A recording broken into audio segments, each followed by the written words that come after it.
Most people think their 40s are when their finances finally start working. Your income is higher.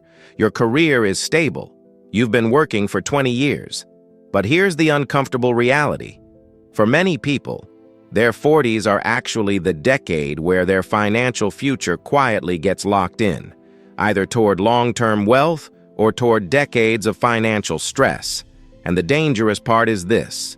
The biggest financial mistakes people make in their 40s don't feel like mistakes at all. They feel like completely normal life decisions. And later in this video, I'll show you the one small financial habit that quietly separates people who build serious wealth in their 40s from those who stay financially stuck for the next 20 years. But first, you need to understand why this decade is so financially dangerous. Have you ever looked at your finances in your early or mid-40s and thought something like this? I make more money than I ever have before, so why does it still feel like I'm behind?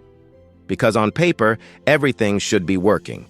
Your income is higher, your career is more stable, you've been working for 2 decades, and yet somehow, the mortgage is bigger, the expenses are bigger, the responsibilities are bigger, and the margin for error feels smaller than ever.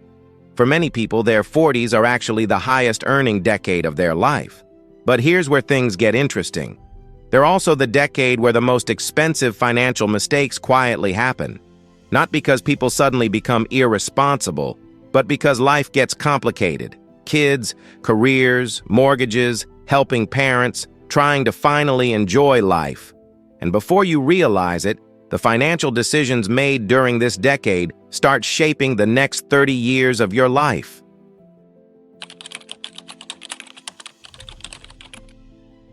Here's something most people don't realize.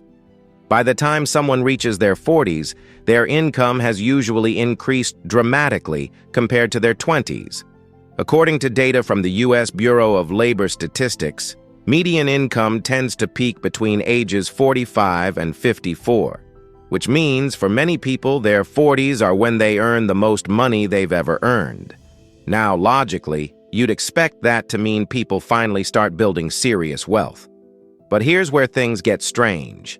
Expenses often rise at almost the exact same speed as income. This phenomenon has a name: lifestyle inflation. And lifestyle inflation rarely looks dramatic. It looks like small upgrades, a slightly bigger house, a slightly nicer car, more vacations, activities for the kids, convenience spending, subscriptions. None of these feel extreme on their own. But when you add them together, something interesting happens. Imagine someone in their early 30s earning $70,000 and spending $60,000. They're saving $10,000 per year. Now fast forward to their early 40s. Their income rises to $120,000.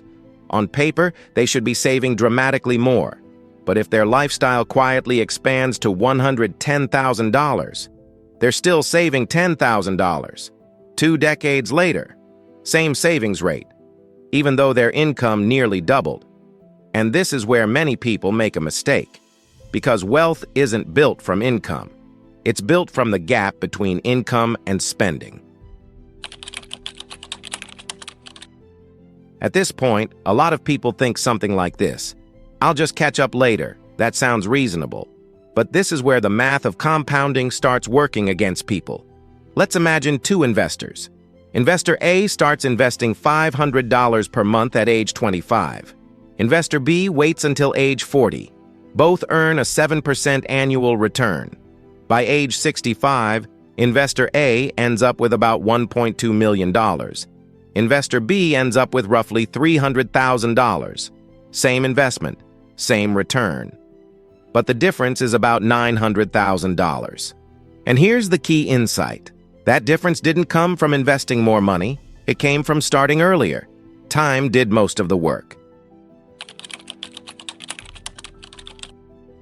Now, this is where psychology enters the picture. Your 40s are often what researchers call the pressure decade. Multiple financial forces collide at the same time. Mortgage payments, children's education, healthcare, retirement savings, helping aging parents. Economists sometimes refer to this as the sandwich generation, because people are supporting both the generation above them and the generation below them. And when pressure increases, something interesting happens. People rarely make bad decisions intentionally. Instead, they make decisions that prioritize relief today over stability tomorrow. After working for 20 years, many people start feeling like they deserve certain upgrades, a nicer house, a luxury car, a bigger lifestyle. But here's the psychological twist. Humans adapt to lifestyle upgrades extremely quickly, but the financial cost remains. Imagine upgrading your lifestyle by $1,000 per month. That's $12,000 per year, invested at 7% for 25 years. That money could grow to around $760,000. And here's the part most people never calculate. A lifestyle upgrade that feels small today can quietly cost hundreds of thousands of dollars in long-term wealth. Another trap that peaks in people's 40s is comparison. This is the age where people start noticing where everyone else ended up. Friends buying larger homes, colleagues driving nicer cars, social media showing carefully curated success stories, and many of those lifestyles are heavily financed with debt. Mental simulation, retention booster. Imagine two versions of yourself 20 years from now. One where the next 2 decades quietly compound, and another where lifestyle inflation slowly absorbs most of your income. The difference between those two futures usually doesn't come from one massive decision. Structural shift. And this is where the small habit I mentioned earlier becomes important. The habit that quietly separates people who build wealth in their 40s from those who stay stuck. Step 1. Reverse the money flow. Most people structure their finances like this: income to bills, to spending, to saving. Saving becomes whatever is left. But financially successful people often reverse the order. Income to investing, to bills, to spending. Investing becomes the first decision, not the last one. And this small structural shift can completely change long-term outcomes. Your 40s are an unusual decade, because this is often when financial decisions begin revealing their long-term consequences. Earlier choices begin compounding, and the window to adjust course is still open. But not forever. Wealth is rarely built through one brilliant decision. It's usually built through dozens of small decisions repeated over many years. And the decisions made during this decade often determine which direction the next 20 years quietly move toward.